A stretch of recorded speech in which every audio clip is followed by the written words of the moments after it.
What's up, everybody? Stacking Surfer here. Welcome to the show today. We're doing a live stream with one of our favorite people to interview, maybe the most favorite guy to interview here on our show, and that's Andy Schectman from Miles Franklin. So I'll be bringing him up in just a second here. Just a couple quick reminders for everybody. If you haven't done so already, hit that thumbs up. That helps wake up YouTube, let them know we're doing a live stream, and they'll share with more people. In addition to that, please share this video with any of those people that you think would find this valuable. It always helps to get that message out. After all, that's why we're doing all these videos and we have a channel in the first place. Also, if you haven't, hit that subscribe and that bell icon as well, so you don't miss any of these future interviews, as well as other great videos on stacking, precious metals, gold and silver, and we also talk about coins and economics. In addition to that, for those of you that have a question for Andy, I'm already seeing a lot of you put them in the chat. Go ahead and type in all caps. That'll help it make it easier for me and for Andy to find them in all the comments. And we'll do our best to get to as many of those questions as we can. And thank you, everybody, for coming today. So, Andy, how are you? Welcome. It's been a little while. I'm doing good, brother. Thanks for having me. I appreciate it. Good to be here. Definitely. So, I feel, I've said this the last couple times we've done a show too. Every time we have a show, since we're not doing them weekly, even just within 2 weeks or within a month period of time, there are so many things that happen in between. We just feel like, I feel like there's a winding up scene of something happening here economically that's definitely going to be affecting our lives. And, every time I see silver go down or gold go down, I'm thinking more of buying opportunities personally than I am like, oh my gosh, should I unload this stuff? But I keep seeing more and more things in the news that you've been talking about, and more things that start to get me a little bit more concerned about, protecting my family's wealth, as well as, hedging against things that are out there. I don't know if the world is going faster or it just happens as you get older. My dad always says, as you get older, life's like a roll of toilet paper, and you don't notice the passage of time at the beginning. It's spinning, but you don't notice it until it gets closer to the cardboard. You start to see it spinning faster. But what I will say, man, is since 2020, it's like, it's just a blur. And maybe it's things are reported differently. I don't know, but it just seems that back in the day, there'd be 1 or 2 things a year, 3, 4 things a year that would merit a newsworthy story, a really big newsworthy story. And now it seems to be happening every day on every front, domestically, internationally, spiritually, religiously, economically, philosophically. I mean, you go down the list, and everywhere we look, it just seems things are spinning faster and faster and faster and becoming crazier. And it's the passage of time. It's like there's so much inundation that these things just kind of slide on by and they're forgotten about. Yet, there's so many things under the surface that I think it's just overwhelming people. And this is why I think a lot of people feel something's wrong. But there's just so much inundation. It's like hard to articulate it. By the time you start thinking about something, there's 3 other things that are overwhelming you that you forget about what you were already thinking about. So yeah, I'll do my best to go over all of this stuff with you, but I completely and totally agree, man. It's things are spinning faster and faster and faster. And I think it's typical to see greater volatility prior to some sort of a market move. And this news is volatile. All the news around us is volatile. So I think it often is the precursor to change, to craziness in one way or another. And kind of like the hidden ball trick with the 3 they play in New York City, the 3 cups and the hidden ball. It's like, keep your eye on the ball. It's hard to do these days because we're being inundated so much. No, I agree. And the other crazy thing is, even if you're trying to stay on top of what the market's doing, so many of these reports that come out end up getting revalued later on by the government. So including the CPI, unemployment numbers, job numbers, they throw something out there, and then you get so busy with all the other news that's coming in, you don't realize that they've moved it up or down. And that can affect the markets big time. So I continue to feel a little bit blindsided, just because for me, this is a this is my give back to the community. I have a full-time, regular job that I'm working, and then I try to put my channel together the best I can for people, and I try to get to as much of the news as I can. But it's almost a full-time job now, just trying to understand where the market's going, to your point. Yeah, if you want to be good at what you're doing, it is. I mean, and kudos to you for being able to pull it off the way that you have. Oh, thank you. And I think people need to understand that, I mean, it's, I think that happens to a lot of people who I've met in the YouTube community, that they start out as doing it as something they're passionate about, as a hobby, so to speak. Maybe that's a poor way of saying it, but something that they're passionate about, and they got to get it out. It's cathartic. Start talking about it to the Yep. computer screen. And before you know it, it becomes such a big deal and becomes bigger than what you anticipated, that you end up leaving the field that they was paying the bills originally and moved to something else. You have my respect for being able to do both. And, time management's a tough thing. I get that. Yeah, it is. Well, thanks, Andy. So here's what I'd love to do is have you share a little bit of some of the current events that have just happened with us recently first. So we've got the Japanese yen carry trade that started to fall apart about a week ago, a little over a week ago. And this time a week ago, we started to see the markets take a pretty big drop. And I'd love to understand, I understand it to a degree, but I'd love to have you explain it to the audience from your understanding of how that affects the prices of precious metals. I think it's also important to see how that affects things in crypto, right? So on this channel, we're not enemies of crypto. We talk primarily about precious metals, but I do hold cryptos. I know you hold some cryptos too. There was a difference between cryptos and precious metals and what the results were there. But I'd love to understand that a little bit more. Some people are calling this the Black Swan event, not a Black Swan event, but the Black Swan event.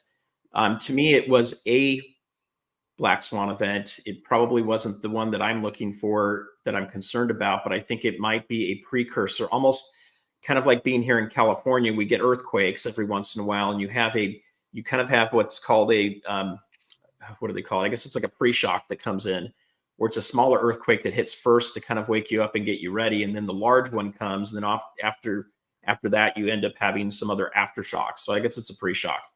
But I'd love to understand a little bit more from your perspective. Is this the Black Swan? Are there others coming? And how do we prepare for them? Well, this is certainly a Black Swan. It could prick the everything bubble. I think that they quickly retreated. The Japanese financial minister quickly retreated and said, "Oh, we'll stop raising the value of the yen." But that's. I mean, first of all, let's just talk about the bigger picture, and then I'll talk about the carry trade. The bigger picture is that the Japanese yen has been in free fall for a very long time, and if we go back 10 years ago, an ounce of gold was trading at 140,000 yen for an ounce of gold. And sounds like a lot, but that's just what happens when you destroy the value of a currency. And now it's priced at almost 350,000 yen, almost 300% increase in 10 years. That's what gold does, right? Gold didn't go up 300%. It's the yen in which we measured against went down.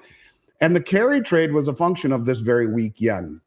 With interest rates at or near zero, people would borrow yen at next to nothing and then convert to dollars and buy, let's say, short-term treasuries paying 5% and capture that spread. But if the yen starts to move up and interest rates are poised to move down in the US, well, that absolutely crushes the carry trade. And the way that it's levered up so tremendously, just a little bit of an increase in the value of the yen starts to create margin calls on the borrowing of that yen. And all of a sudden, everything has to unwind. And it goes to show just how much on razor's edge we really are in this economy. We're just a little increase in the value of a yen. And it's not like it shot up dramatically, but it started to move up, started to get massive margin calls in the value or in those trades. Now, the Japanese financial minister says, okay, we'll hold off, we'll back off. We're going to calm down on jacking up the value of the yen and raising interest rates just a little bit to calm the markets, right? But yet here you have, the market as a result. You had the biggest one-day collapse in the Nikkei. You had the biggest one-day collapse point-wise in the Dow. And you get people like Jeremy Siegel, who comes out and says, we need to have an emergency meeting to drop interest rates by, as much as 150 basis points, because the whole thing's going to break apart. Of course, that was a little bit overreactionary, but the point of it is, if indeed there were a emergency Fed meeting to drop interest rates by 150 basis points or 1.5%, all that would do is exacerbate the unwinding of the carry trade. Because the carry trade, if rates in the U.S. go down, or the value of the yen or the rates being charged on the yen go up, it starts to create these margin calls. And so, in essence, the Bank of Japan is trapped, and you could argue that the United States is trapped. In both cases, either you give in to inflation or you let the economy default or blow up. What do? Do you allow inflation to continue to erode away the value of the dollar or the yen? And at some point, who wants to take a currency that is being massively inflated and devalued little by little by little by little? And it creates a problem. Either you end up a victim of massive inflation, which ultimately leads to higher interest rates, which all roads lead to the same place, right? Unless things stay the status quo. And the status quo would be, higher interest rates in the United States, little or no interest rates on the yen, and a currency that has been very weak. It's a carry trade that has been very profitable, where companies can borrow, or hedge funds can borrow billions of dollars worth of yen at zero or barely above zero interest rates, take that money, convert it into dollars, and buy 5% treasuries. That's a very profitable trade. But the way they've levered it up so much is that a little bit of movement on either side can wreak havoc. And that's what we're seeing. But I think the point to take away from all of this is that your question is, how does this affect gold? Look at a bigger picture. Don't look at the mechanics of the carry trade. Just understand it's borrowing in a cheap currency to invest in a currency that has a higher yield. That's the carry trade in and of itself. But when we talk about what does gold do? How does it protect? How is this affected? Just look at what happens when a currency begins to massively depreciate. It's up 300% in a decade, and gold didn't move up 300%. The yen collapsed by 300%. And the yen is an interesting example. When I started in this industry, the Nikkei was nearly 40,000 in 1989. And they owned Pebble Beach and Rockefeller Center and casinos in Vegas and ski resorts in Colorado. They made anything with a motherboard or an engine far superior to the West. Everyone thought they were taking over, the world. And here we are, almost 40 years, 34 years later. And, the Nikkei got back after 3 decades of it being below that number, from 40,000 all the way down to about 12, 13, 14,000 on the Nikkei, whatever it was. It lost 80% of its value. And then it came back up just recently for about a minute and got that whole generation of people in between who weren't investing in it. It got their parents even for about a second. And here we are again, the Nikkei falling back over. So I think the lesson to be learned when we talk about an economy like Japan and then try and make the correlation to the United States is that bull markets will go higher than anyone thinks possible, because back then, when the Nikkei was 40,000, the Dow Jones was 2,100. And no one would have thought the Dow Jones would have gone up nearly 20-fold and the Nikkei fall by 3/4. Markets go higher to the upside than anyone ever thinks possible, and will fall further to the downside than anyone thinks possible, especially when you mess with Mother Nature the way that we have, by suppression of interest rates for a very long time. Same thing is true here. Interest rates at zero, the ramifications of massive debt accumulation has to be paid back at some point. And we're seeing that in Japan right now. We will see that here in the United States as well. No, Andy, thank you for that. I think that helps a lot. And so, looking at that, we did see things start to unwind last week, but we haven't seen a complete meltdown. We've actually seen things rebound a little bit. Do you think there's more on the horizon that could be affecting things? Are there potentially other black swans that could hit us? I mean, there's so many of them, it's not even funny, but absolutely there is. And, I think the biggest black swan that to me isn't even really a black swan. I think it's it's something that it will happen. It is what's happening with the new settlement currency for the BRICS, the unit.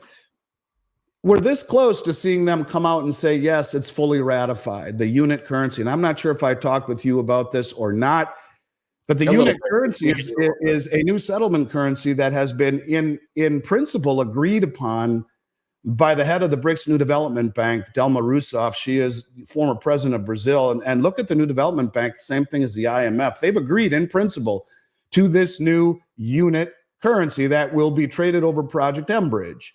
Project M-Bridge is a cross-border payment system developed by China, Hong Kong, Thailand, the United Arab Emirates, backed by the BIS, which is not compatible to US dollars, which Saudi Arabia just became a full participant of. Largest producer and exporter of oil in the world just became a full participant in Project M-Bridge. This is a huge deal.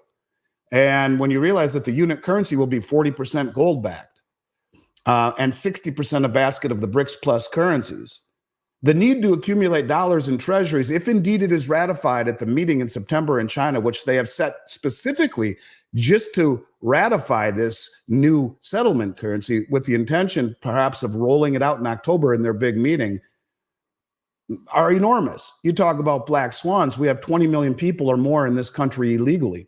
If 5% have a problem with the United States, that's 1 million people. That's bigger than a standing army. You know, we have a situation where the Federal Reserve is creating $100,000 worth of debt per second. 1, 2, 3, 4, keep on going. That's $1 trillion worth of debt every 100 days. It took over 200 years to do it the first time. 1 trillion seconds ago was 31,688 years ago. I wonder if there's a black swan hidden in there somewhere.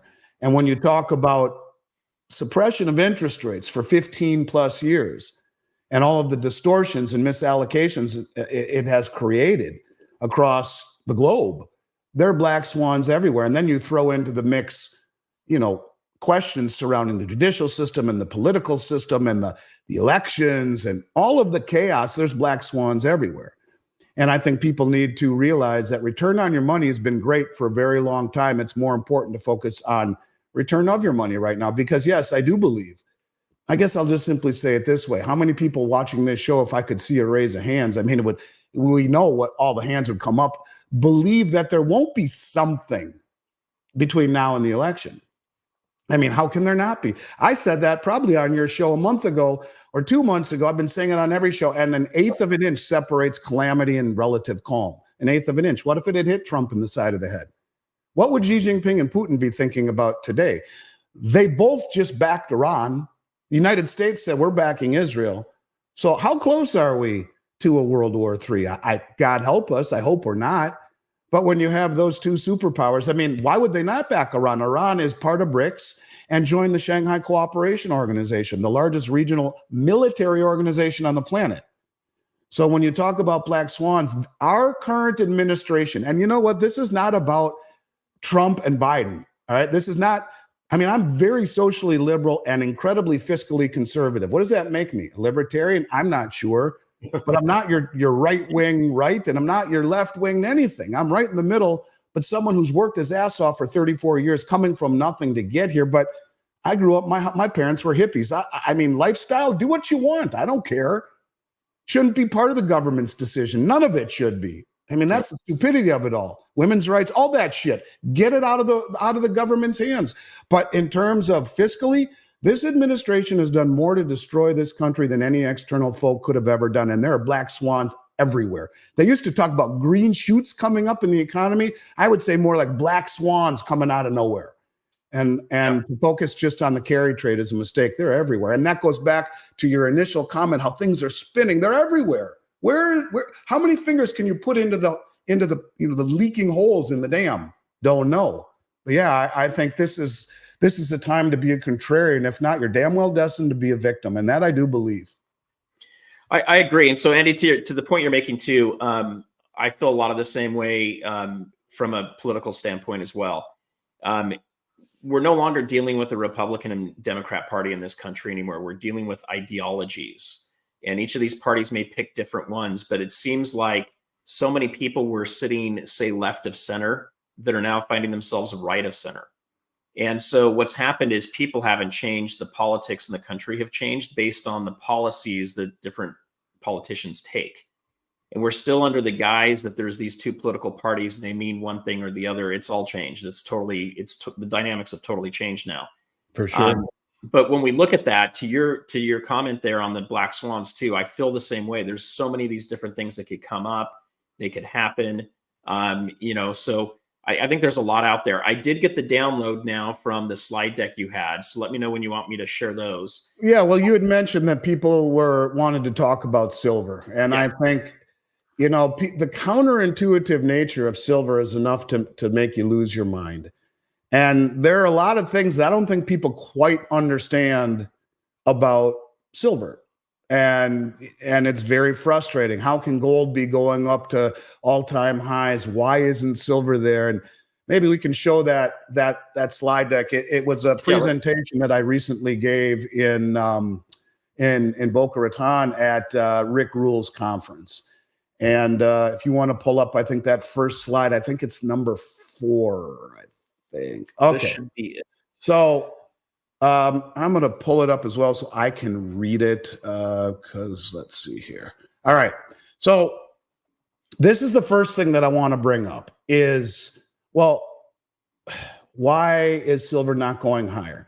Now, this is you can Google this subcommittee S.2768 on October 14th, 1942, long time ago, right? Sure it is, long time ago. And this is courtesy of John Little of the Pickaxe. He's done some phenomenal research. I'll give him credit. I'm going to piggyback on it, but I think there's a lot to be said for it. So I'm just going to read the first couple paragraphs there up to the red line so people can follow me here. The present consumption of silver for war purposes is at the rate of about 100 million ounces a year and is growing rapidly.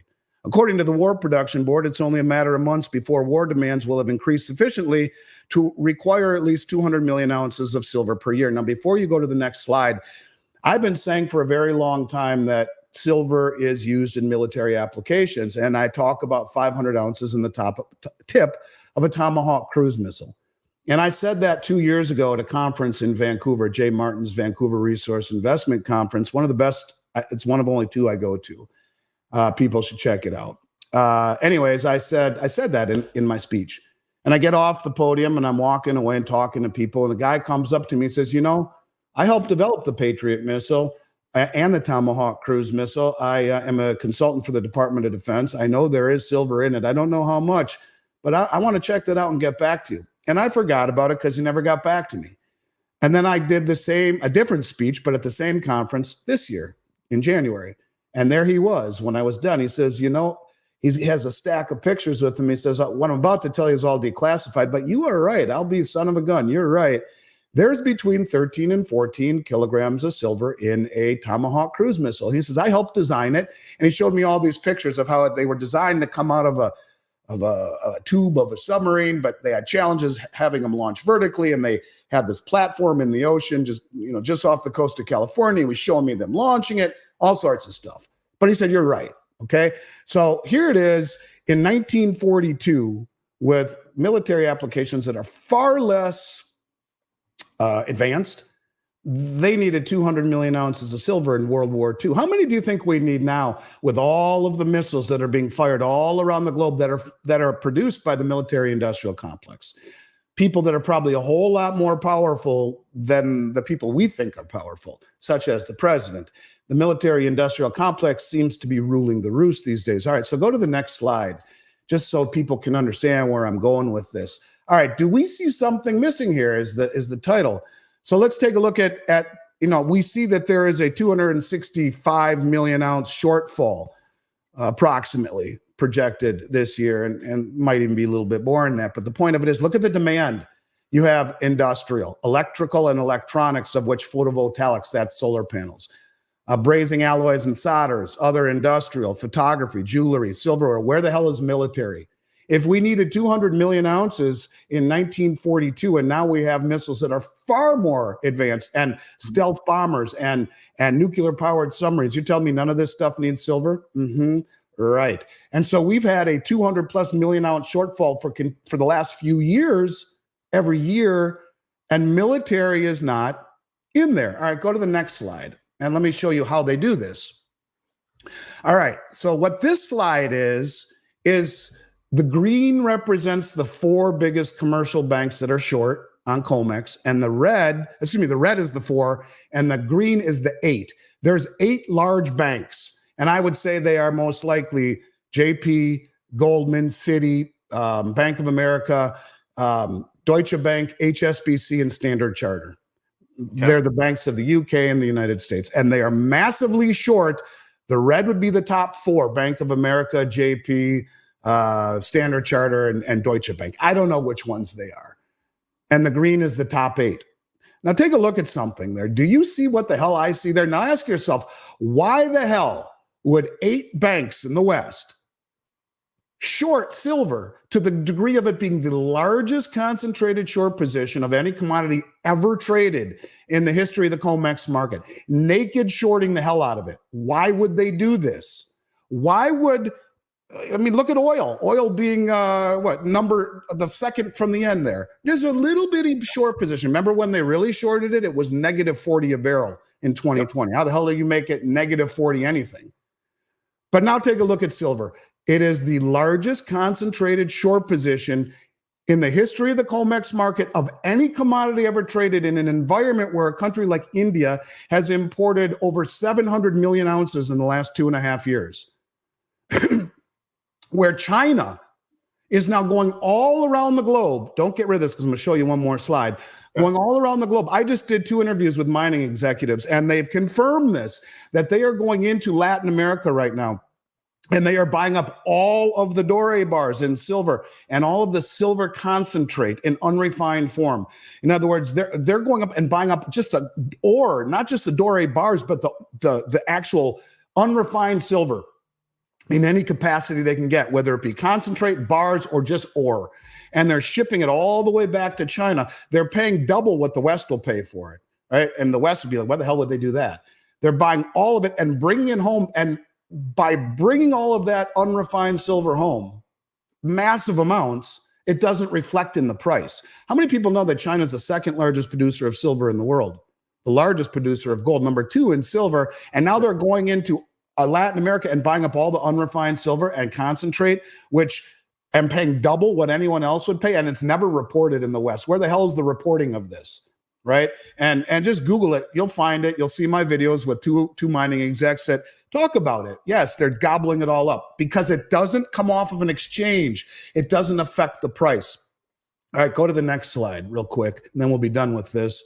And that next slide is what's happening. That's the LBMA, the London Bullion Metals Association. Its lowest level of silver in 140 years in the history of the exchange, because the rest of the world, the reason they're not bitching is because they're using it against us. It's jiu-jitsu. You use your opponent's leverage against them. And that's exactly what they're doing. Not only is this not reported, it's not reported because the media has been hiding it from us. The Western elite have been hiding it from us forever. Suppress gold and silver because what they represent is the canary in the mine shaft. They are not commodities the way we're supposed to believe. They are a direct inverse relationship to the system. Now, silver has massive industrial applications. In fact, it should be a strategic metal, not an industrial, because you need it in military, because you need it in digital, because you need it in green, because you need it in electronics. All of these things, you need it. This is what the rest of the world is doing right now, using our stupidity against us. So sure, you want to short the hell out of a commodity concentrated by 8 stupid banks, then the rest of the world will say, super, that's fantastic. Thank you for delivery. I appreciate it very much. This game will end badly for these banks. But the thing is this, when you look at the Commitment of Traders report, the COMEX, typically there's 2 sides, right? There's a third one in there. I'm going to skip the others, which are very sophisticated sovereign wealth funds and whatnot. But the Commitment of Traders report is a weekly published report by the CME group, which is the COMEX. Can't really believe what the hell they're saying either. But for what it's worth, it shows the positioning of the largest traders. On one end, you have the commercial banks. The other end, you have the hedge funds. So when the commercial banks go long, the hedge funds go short. When the hedge funds go long, the commercial banks go short, and vice versa. My guess is that what we have seen over this past drubbing is that the hedge funds that were long, you see, the commercial banks suck in the speculation. They let the price rise. They absorb all of the buying by the hedge funds. And then once that buying slows down, then they step on it.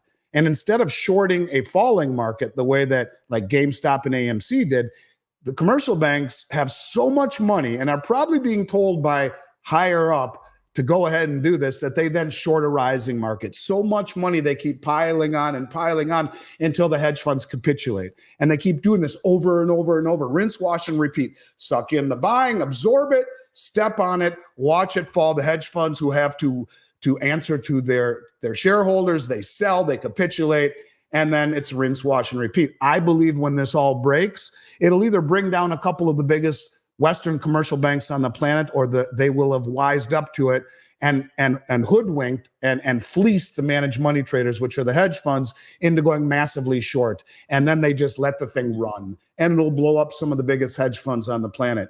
And, for people who question this kind of stuff, I would implore you to Google Chris Marcus, Arcadia Economics, one of my dear friends, Bart Chilton, Chilton. He's the former head of the CFTC, where he admits much of this stuff. He admits the fact that Jamie Dimon inherited Bear Stearns' short position, which at the time was the largest short position ever, and Bear Stearns had it. It's this short position we were talking about, the Big Four, Big Eight. And when they went bankrupt, Jamie Dimon was called into Hank Paulson and Ben Bernanke's office. They said, Jamie, we need you to take this short. Okay, you guys, I will, but I'll be in violation of position limits. Okay, Jamie, you got a period of time to get your house in order. Just do it. Okay, thanks. Bye. He takes the short position. Time goes by. Bart Chilton, the head of the CFTC, the commodity cops, he says, and he admits this on Chris's show. He says, goes into his superior's office and says, not only has JP Morgan not honored their word by lowering their concentrated short position or their short position, they've in fact increased it. Not only have they broken their promise, they're in violation of antitrust law. They need to be prosecuted. Back down, Bart, back down. It's a political decision, he was told. He says all of this. And I suppose it's just a coincidence, but he died a week later.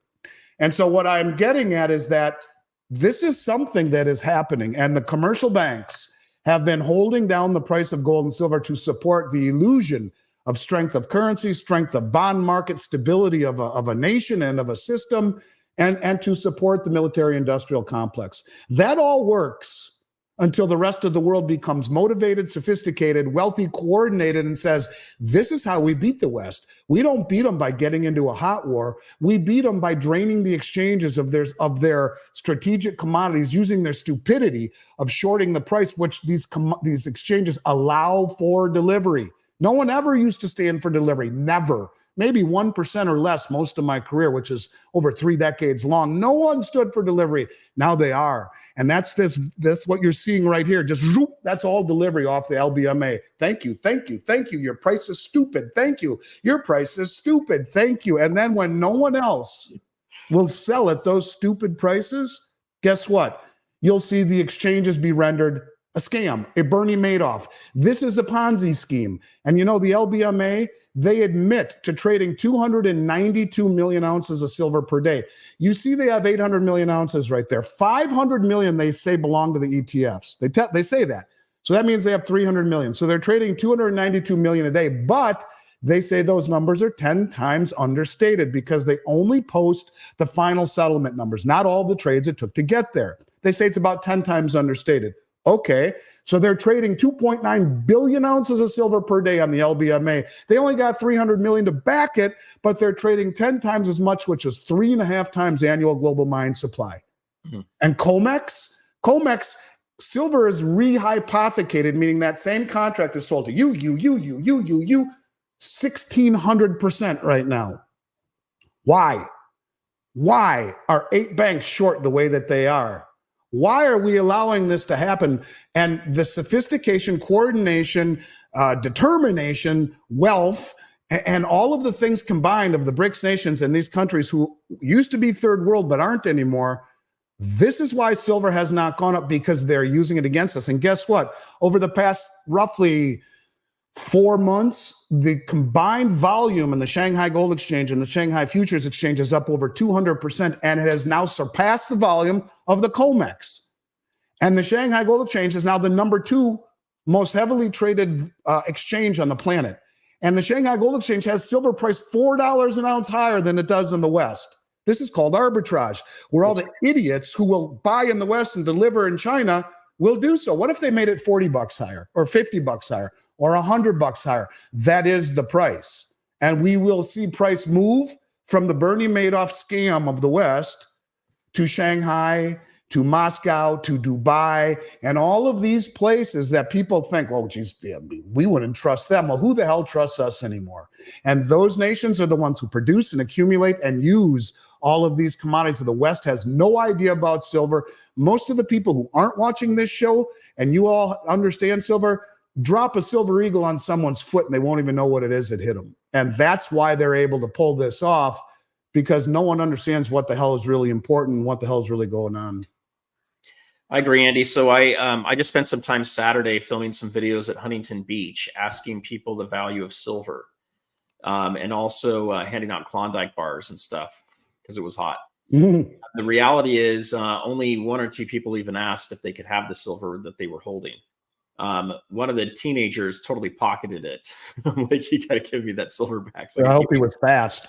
So he was fast. He understood what it was, but majority of the people we were talking to really don't understand it. But Andy, that was awesome. I love that explanation, because, you know, we have a few comments in here and a lot of other people say, hey, all these silver pumpers, you guys, silver pumping is saying that silver is going to hit a certain price by a certain date, and you need to buy it now before you miss out. Okay, that's silver pumping. That's to me, that's not.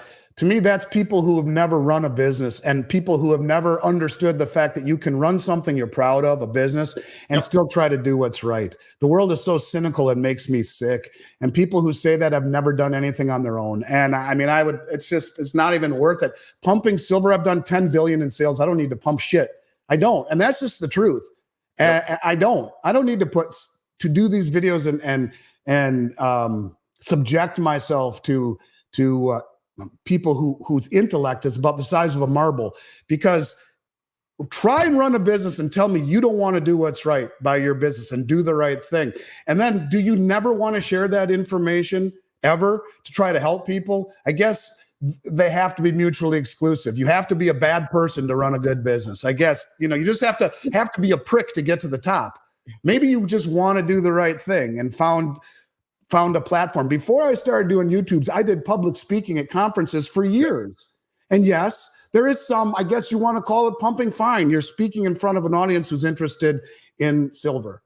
And so I would speak about it, and I learned a lot. And I spent 3-4 hours a day, 7 days a week, reading and studying and researching. So if they want to think that I'm disingenuous and I'm just trying to build my business, I'll never convince them otherwise. But I will tell you, ask anyone who started his own business for 34 years. I come from nothing. My company's name, Miles Franklin. My dad's middle name is Miles, and his best friend who lent us $60,000 to start a company in a one-room office the size of a closet, well, his middle name was Franklin. And for 20 years, I clawed and scraped, never having a customer complaint, just barely making it by. And now all of a sudden, I'm a pumper. You know, it bothers me to no end. I guess you can see how I really feel about that. But mutual exclusivity does not have to be the determining factor between doing the right thing and running a good business. So that's my only point. I agree. And it's, you know, I always add things to the comments to people whenever they put stuff down there. But the reality, guys, is we don't have to be doing the show, right? We've got other things. I love Jake's Customs Parts. He's one of the greatest guys. I've had dinner with him. He knows me a little bit better than most of the people out there, but you know, that's the thing about a world where we used to be united and we were all Americans, all trying to do the right thing. Now everyone is just so, you know, everyone's out to get them. Everyone's into self-interest. Everyone is cynical. I get it. I can see how that would be, but look, my company's never had a customer complaint. If I were a silver pumper, I wouldn't be here 34 years later without one customer complaint material ever. Google it. You won't find one. I agree. So guys, when I put triple digit silver into the comment or into the title, and we also talk about the next silver bull run here, the reason we're bringing this up is if you believe in silver, okay, and you have silver, I don't want you to lose hope in silver right now. Okay. Andy's just described why the silver price is where it's at. Okay. It's not low or hasn't gone lower because no one likes silver and it's not useful. That's not the issue. It's manipulated. Okay. Yeah. And as long as it's manipulated, it's going to continue to kind of trade in a range that doesn't make sense. I mean, the other day we hit 90 on the gold to silver ratio. That makes no sense right now whatsoever. But that's where it's at. Could we see it go up to 100? It might. They continue to manipulate this. But when you understand what the manipulation is, you can also understand that they can't do this for 100 years. They can't just keep manipulating it the way that they're doing it. At some point, to what Andy's saying, is they're going to have to pull it off the markets because they're going to be using it. Right? There's a lot of warmongering going on right now. Just from that standpoint alone, we'll probably continue to see it get drained. So at some point, we are going to hit triple digit silver. I can't give you a date, but I think it's a lot sooner than most of you think. And I think it's going to happen very quickly. So Andy loves saying little by little by little, and then all of it, all at once. I think that's what's going to happen. So for me, I'm not pumping silver here, guys. I'm telling you that if you don't have any of this stuff, you need it, right? Here's a bunch of silver half dollars. You need to get this stuff, in my opinion. And just so you know, I believe that statement. Here's a picture I had made by an artist buddy of mine. See that? Little by little, then all at once. So I believe that. I mean, that's logarithmic decay. That's what's happening in this country. I mean, in so many different ways. And, I mean, look, you have people coming out of the Silver Institute, people coming out and saying that you could see silver literally, because of industrial demand increasing the way that it is, by 2025 be almost unavailable because it's increasing globally so much. And these are the people who don't even put military into their numbers. This is why they're holding down. And maybe this is why the U.S. Mint for 3 years hardly delivered any silver eagles. Maybe they understand what's happening. Maybe they were stockpiling silver for strategic needs instead and at the expense of the U.S. Mint. I don't know. But I can tell you that there was a 3-part interview that Big Swear did with Jack Sermon, the guy that developed the Silver Eagle program. He's 70 years old. He's kind of clearing his conscience. And he said, look, I was told by my superiors to only produce just as many Silver Eagles as I could, but that wouldn't create a massive backlash. For 3 years, they did that. Premiums are $14, $15, $16 an ounce across the country in Silver Eagles. They weren't making any. Yet I could buy them easier from Australia, from Austria, from the United Kingdom, and from South Africa than I could from the U.S. Mint. As one of only 27 U.S. Mint authorized resellers, it shouldn't be that way. Where the hell was it? Why?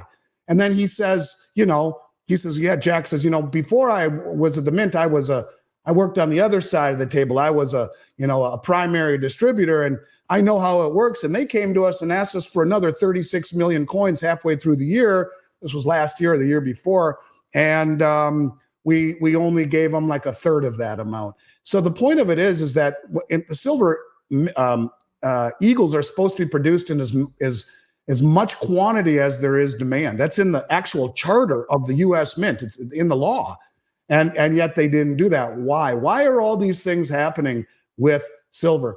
And why is China going around the world and buying up all the silver in unrefined form so it doesn't reflect the price? Why is India importing 700 million ounces from the West over the last 2.5 years and 1.5 billion from UAE here this year? Why? They just decreased their import duty by over half, which will be a massive bullish match underneath the fuse here for the price of silver and gold. So yeah, I don't know where it goes, but I will tell you it should be a whole hell of a lot higher based upon the amount of demand I've seen in the past 3 or 4 years, which has been 3 or 4 or 5 or 10 times higher than gold. For the last 3 years, almost all of our business was in silver, and we had 3 record years in a row. So it is being suppressed, but you can only suppress a market over a very long period of time by pushing it in the direction it's going. My whole career, no one wanted this crap. They just wanted stocks, bonds, U.S. real estate. And why not? With interest rates going straight down for 40 years, it presented the greatest opportunity in traditional assets the world will ever see. And they try to raise rates. Look what happens to Japan. They tried to do it in the UK. Their pensions start to blow up. They try to do it here, and the banks start to blow up. We're all trapped. So that's got to reset. And so I've been saying the Fed could reset by inflation, inflate. They could reset by default. They could reset by finding a villain. That's the path I've chosen for 3 years, where you sign an executive order to go green, you weaponize the dollar. The world views you as being hypocritical, but you can weaponize the dollar against Russia, steal $5 billion in their assets, and ironically give it to the military-industrial complex who needs silver cheap in order to make weapons to give to the Ukraine, the country they're in a war against. Or you can do option number 4. And well, by the way, that would incite the world to dump dollars. And the dollars dump, and as all of those dollars, if every country in the world has had to stockpile them for 50 years and they no longer need to, they all come and hit our shore and create hyperinflation. And the byproduct is interest rates that go parabolic, because you can't have 30% inflation and 5% interest rates. If that happens, everything blows up. Stocks, bonds, real estate, the banks, the insurance companies. Option 4 is something that you're hearing more and more and more about, and that is to revalue the price of gold. The head of the Dutch National Bank has been saying it for over a year. And now you have this Bitcoin conference in Tennessee where Trump spoke. Right after Trump spoke, a senator named Loomis from Wyoming came out and said, we should do this. We should fund a strategic Bitcoin account for the United States by revaluing the Federal Reserve's gold, right? Gold is valued in the United States at $42.22 an ounce on the Fed's balance sheet. And in the rest of the world, it's at $35 an ounce, the Bretton Woods number. And the head of the Dutch National Bank keeps saying, we can't access this gold right now. But guess what? It's in something called the revaluation account on every balance sheet. Mm-hmm. So they revalue gold at $20,000 an ounce. If they made it that high, I think it'll go much higher than that if they really want to do it. But at $20,000 an ounce, it would be in the best interest of every single central bank on the planet who all owns gold. But if they raised it to $20,000 an ounce with the 260 some million ounces that we have, that would put $5 trillion in the Treasury General account free and clear. And you know how easy it is for them to do this? All Janet needs to do is tell Jerome, hey, Jerome, and doesn't need congressional approval. Just jack up the price to 20,000. And that's what it is. And $5 trillion is deposited in the Treasury account just like that. But there are people that are doing the math that would say in order to pay off, because we have a $35 trillion debt, $5 trillion is only what? Nowhere near that. That doesn't take into account the 150 in unfunded liabilities. So put gold at 120,000 an ounce. Is that crazy? How much more crazy is it than saying Bitcoin can go to $1 million? Why does everyone say that's okay? But gold at 120,000, that's a joke. Is it more of a joke than saying the Dow Jones would go from 2,100 to 40,000 or nearly? In 1997, that would have been a joke. The guy at the first conference I went to, the guy said it's going to go to 10,000, the Dow Jones. They laughed him off the stage. Bull markets go higher than anyone thinks possible. What if they revalue it to 120,000 ounce? So every Western balance sheet, boom, is pristine, just like that. Well, and Andy, to your point too, here's something that's really cool about revaluing. When you do that, it's not going to go back down from there. Never. It will be pegged to a new system and never go. Jim Sinclair used to always say that. Yeah. Why not? And if you hold it in an account called the gold revalue, look, this is what he did. Right? That's what Roosevelt did. His first act in office, confiscate gold, devalue it, the dollar by 40%. Gold's now up by 40%. Now, will they confiscate gold this time? I don't think so, because not enough people own it. Everyone owned it back then. But do you know who the administrators are of the world's largest gold and silver trust? Oh, it's JP Morgan and BlackRock. And a little bit of HSBC Bank sprinkled in there. So you've got the largest stockpile of silver in the world held by JP Morgan and BlackRock, and the second or third largest stockpile of gold in the world. JP Morgan is part administrator of that too. And they could come in and confiscate the ETFs and say to the world, what? We didn't do anything. We didn't confiscate anything. We didn't break any laws or infringe any civil liberties. You can still own gold and silver, just not these two ETFs. And so when you talk about, could it happen? Hell yes, it could happen. It's kind of happening right now in China with silver at $4 an ounce. That's a bad example, but it's $4 higher than you can get on the LBMA or on COMEX. So is that the real price? Well, if you had the ability to sell and you needed to sell $1 million worth of silver to me, or you could have it sent at no cost to the Shanghai Metals Exchange, where they will pay you $4 an ounce extra, what would you do? Well, that's what the dumb traders are doing here. What if they make it $40 or $400 higher? And to think that they won't, well, they will, but not until they've been able to extract at the stupidity of the West brain dead suppression prices all that they can. And then you'll see prices reset. But how do you reset the system without creating massive chaos? It would be to revalue gold much higher. Of course, there'll be inflation and all the byproducts of that, but it won't be everything collapsing. And maybe that's something they're thinking about. I don't know. You keep hearing more and more and more about it. Google the gold revaluation account, the comments of the head of the Dutch National Bank, and also Senator Loomis at the Bitcoin conference just a couple weeks ago in Tennessee. Yeah, that's what I'm hearing too. I think it's going to go more that direction. Okay, so we only have a couple minutes left, but we do have a couple quick questions. Sorry, man. I get ranting, and okay. I apologize, brother. I just there are certain things that trigger me. I'm very sorry. I'll shut up now. No, it's good. I think we hit some really good things that I've had in comments and stuff that I think need to be addressed because it helps people understand it. So now we can point to the video for it.